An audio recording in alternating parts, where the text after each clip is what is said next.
I'm Jonathan Herron, a guy from Iowa who married his high school sweetheart and adopted 5 amazing kiddos.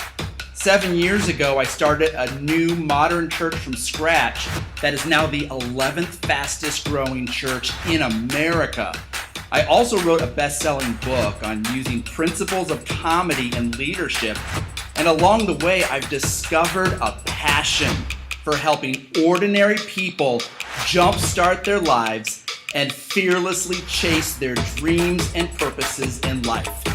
So each week, I'll be sharing insanely practical advice and inspiring interviews to help you jumpstart your life and become fearless. These are the tools to change your life. This is the Fearless Podcast.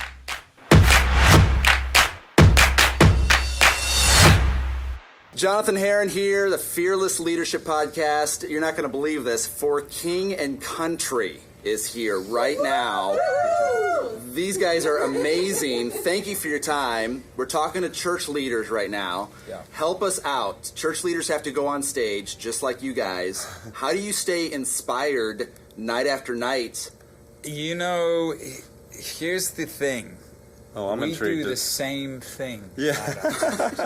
To every church leader that is watching, man, we tip our beanie to you because, like, you coming up with new stuff every week. That's insane. It's like writing a new series of songs every week. I mean, what we do is there's 8 of us on stage. There's like 46 instruments, and there's a lot of orchestration to what we do. But it's pretty much the same thing. I think the challenge is, and I think we could stand on equal ground in this regard. You have to show up, or do your best to show up. You know, the whole phoning it in. Anytime there's a repetition of, like, you got 4 shows in a weekend, or you got 5 services on a Sunday, this idea of whether it's the second time you do it or the 22nd time you do it, this, like, oh, we're just getting into a flow, and your heart starts kind of being extracted from the actual thing. So our hope is that every night we kind of show up and give a piece of your heart. And I would also say that what makes what we do so unique is that every time we do a show, there's always just different people there. Yeah. And that's what you have to focus on. You know, there's a different soul out there that you're communicating to every night. And that, you know, for the most part, those group of people that are attending your church or attending a concert, they're basically never going to be in the same room ever again. That collection of people, that is. And so it's the people that make things unique. It's the people that make them fresh. Yeah, for us, we do similar tricks and we do similar jokes and all of that, but to that person, that's the first time you've ever communicated to them. And that's something that, from my point of view, I try to take very, very seriously, and that's what makes it feel energizing and fresh every night. So before you go on stage, how do you get energized, or how do you get focused? Is it coffee? Is it prayer? Or what do you do before you go on stage? Luke has gotten into a good habit of having a sleep before the show. Well, not before like the show, but like in the afternoon. Yeah, I usually try to rest. That was a Johnny Cash thing. Billy Graham said to Johnny Cash, evidently, hey, one of the best things you can do before the show is actually a few hours before is have a And you don't get nervous? You can calm down and take a nap? No, for me, before shows, we have a moment where we huddle up all together and we pray together. But being really relaxed, actually, and chill. Like, I usually have one of the kids with me right before I walk out on stage, you know, and there's something about... My kids is referring to me. Oh, okay. No, my actual kids. I think there's something about you're anticipating what's about to take place, but something about being real calm and relaxed that is, it allows you to kind of almost explode when you go out, if that makes sense. Mm-hmm. And so, the calm before the storm. Yeah, a little bit of that. Yeah. It's interesting you bring up your children. Yeah. I have 5 kids. One of my greatest. Bravo. Who we're going to meet tonight. Right. One, yeah, you're going to be one of them. Okay. My question, though, is as a pastor or as musicians, artists in the Christian community, you don't want your kid to grow up hating God, hating church people, because that's part of your thing. Yeah. What do you do to guard that in the lives of your kiddos? Man, I try to show the whole kit and caboodle is what I try to do. Like, I try for them to see the amount of work, the amount of fun, you know, yes, Daddy gets up on stage, and people sometimes look or clap or do different things, but I'm your dad first, you know, and the other stuff doesn't, at the end of the day, what we do out there, it matters, but what matters more is that connection that I have. And so for me, I take one of the boys out pretty much all the time. We rotate them back and forth. And currently, it's their favorite thing to do in the world. Like, I'll ask my kids, they love it. I'll ask my kids, you guys want to go home? And they're like, no, how many more sleeps until we go home? Because I don't want to go home yet. I want to stay out here. And so I think to try and make it really fun, like make it really enjoyable, make it however that might be. And church is different than the road, but have them be part of it. Yeah. I think sometimes there's even church culture, there's a little bit of like, Wade, he's your dad, and you're the youth leader. That thing of like, for us, we grew up on the road. Our sister Rebecca St. James was an artist, and we got plugged in as the road crew. So we were stage managing, lighting, background vocals. I remember being at one of Rebecca's concerts. She's like, my brothers are up there. Yeah. That was us. So he's doing the same. It was really cool last week. We had, we were doing a meet and greet, and Phoenix, his 4-year-old, was collecting the phones of the people at the meet and greet and lining them up for our tour manager, Chico, to grab them and take pictures. And he gave him like $1 or $2 for like. But this idea of like, hey, I have purpose. And he takes it super seriously, and I have a role out here, and I'm putting my mind to something. I think that's one of the action points for us as kids that really allowed us to not only resent it, but want to, like, in our own time as adults, dive into it. How do you stay fresh then in your artistry and in your spiritual life? Because you're on tour buses sometimes there's down seasons. Yeah. How do you feed yourselves? That's the one difference, I think, one of the major differences between like church leaders and what we do is most of the time you're stationary, and I think church leaders have to watch for what we call the slow drift. This like just over months or years you just look at your wife and you go, oh, we're just not connected anymore, or like you lose connection with your kids. We have the blessing and the curse of you don't have the traveling thing wipes out the slow drift. You're either good or bad, you're in, you're out, like there's no in between. And so you have to really be intentional about, like I said to you before, my wife just called before we stepped into this, like we will, other than being in this kind of scenario, we will always make ourselves available anytime, day or night, for our wives if they need something. If there's an issue, I mean, we've put, Luke's had to fly back for something related to kids, or his wife fly back from a show, and I'll take the show.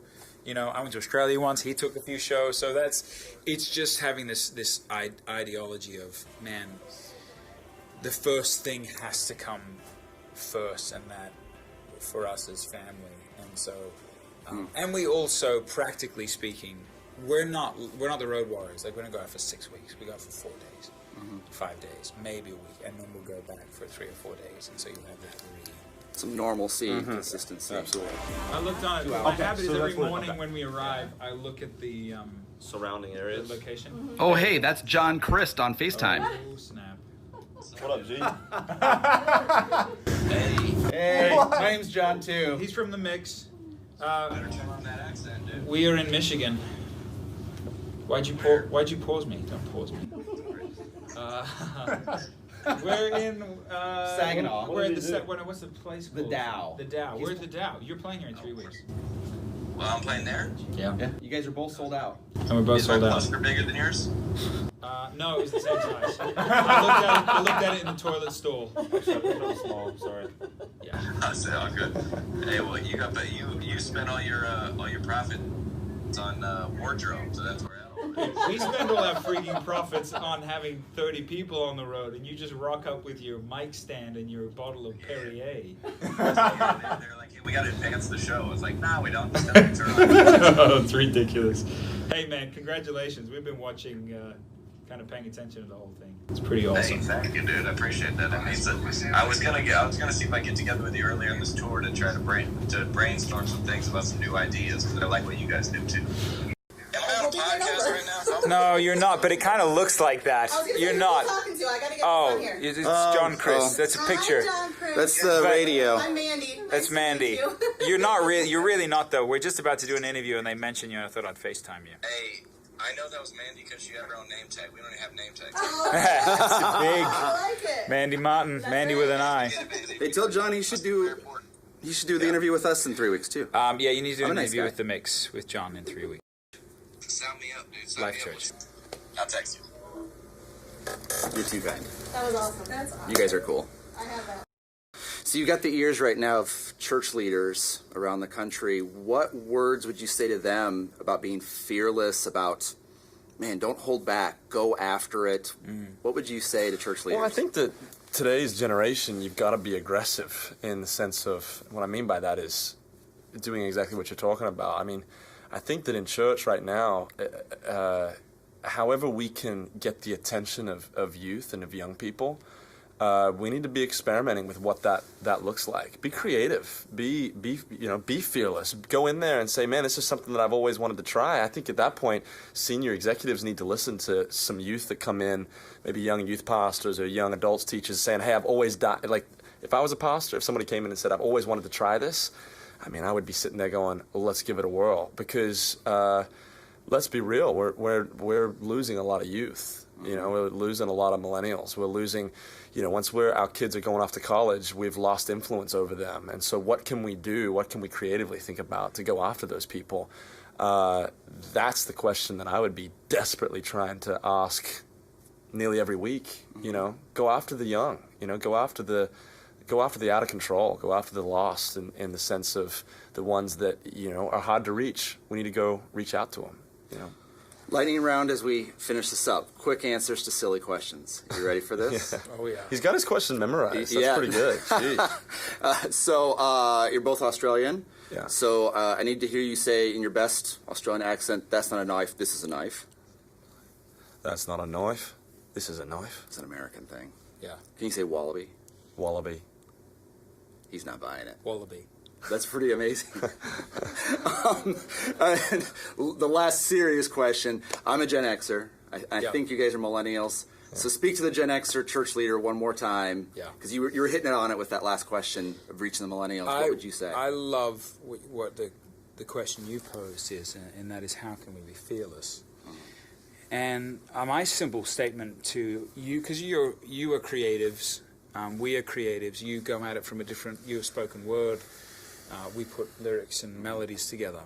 But we're kind of attempting in many ways to accomplish the same mission, and that is creatively spread hope and this idea that we're all incredibly loved by our Creator. Dream God-sized dreams. Yeah. Like, if you're going to be fearless, break the mold of these, whether it's an ideological mold of something that's just been kind of stagnant, or whether it's the way you're structuring things for your group. Because, and I think I'd couple with that, like, tell stories. So people, you know, Jesus was a storyteller. People love what we do, apart from music each night, is tell stories. But man, if we could take the lid off this thing and go, okay, we've got this massive safety net under us as leaders. Like, success or failure, we are loved, we are accepted, we are okay. So, like, let's dream and be extravagant. Then I think you'll see, as Luke was kind of talking about, we can see people not just be like, I gotta go, you know, it's this event. It's like, man, I'm just dying to get back to that, because I was so inspired and excited and entertained, but I also just felt so loved and accepted by these people, you know. That's awesome. Joel, Luke, thank you so much for your time. They are everything you would hope for and more in person. The nice guys. 15 minutes that we spent together. That's right. Sold. We're like this sold now. Yeah. Yeah. Thank you guys so much. Dude, our pleasure, man. That's it. Oh, wow. Put us in your pocket. I'm sorry. I'll take out the lightning round thing. I thought that was silly, but. No. Maybe that works. I'll take it out. That was good. I was more on the. I was trying to recall that that's not a knife. This is a knife. It's incorrect. It's actually not the. What is it? It's. That's what we always quote, but apparently it's a famous misquote. Oh. It is. It's. That's what I was trying to think about. That's why I had that blank. And I have a bad resting face as well. I thought you were going to punch me in that moment. That's why I switched. No. It wasn't angry. No, what it is something. What's the saying? Here's a knife. It's like that's not a knife. Here's a knife. Or something stupid like that. Yeah. It's like, yeah. I know what you're saying. What's that? That's not a knife. That's a knife. That's what it is? Yeah. It's so funny because that's what we all interpret that. Should we record that really fast? John. We'll take 10 seconds. Yeah, let's do it. We've got a few minutes. I'm still recording. All right, lightning round. Do the lightning round. Lightning round with For King and Country. All right. Crocodile Dundee. Yes. The most famous line. I need to hear it in your Australian accent. It's a common misquote. What do the people think it is? That's not a knife. This is a knife. Yeah, here's a knife. Yeah, no. It's actually, he goes, if you watch it, he goes, that's not a knife. That's a knife. Goosebumps. Goosebumps. I'm about to drop the mic. Drop the mic. Your music video, Burn the Ships, was that really your mustache there? It was real. That was It was cool. more like stubble. That was cool, man. And we did really I had some burn the ship. problems. I had some problems with that mustache. That was my other 'cause lightning round question. No, we didn't burn the ship. But it looks like It we looks burned the pretty ship. darn cool. And here's a little interesting fact. That was the Interceptor from Pirates of the Caribbean. Get out of here. It's true. No. Johnny Depp was on that. That's boat. legit. And we didn't burn it. It was special CGI. But we did say, look, if the record's called Burn the Ships, and the song is called Burn the Ships, and we're going to burn a ship in the music video, then it better look incredibly on set, I had Otherwise, conversations it's with a failure. Our brother Ben directed it, and I had conversations with him. I said, man, I just want to make sure you're real confident you can burn this ship. Because if it doesn't burn, we're in serious trouble. It looks like a little candle, and the That's ship's right. like going down. Like, no, this is so they spent. I mean, there was a whole it's a team whole of thing. people Wow. that worked on that. That was a thing. to get it to look the way it looked. Yeah. That's awesome. Do you have any other lightning rounds? Come on, real quick. What's your lightning rounds? My only other silly thing I was gonna say is, would you say, hey, thanks for calling John's phone. This is For King and Country. Oh, I love that. I just think that'd be hilarious. You go first. You could do that in the microphone. I'll put on my voicemail later. G'day, it's John and Luke here with For King and Country. Yeah, and just want to say thanks very much for calling John's phone. He can't come to the phone right now, but leave a message, and he or Luke or I will get back to you. You guys are amazing. You guys Dude, are amazing. sorry for the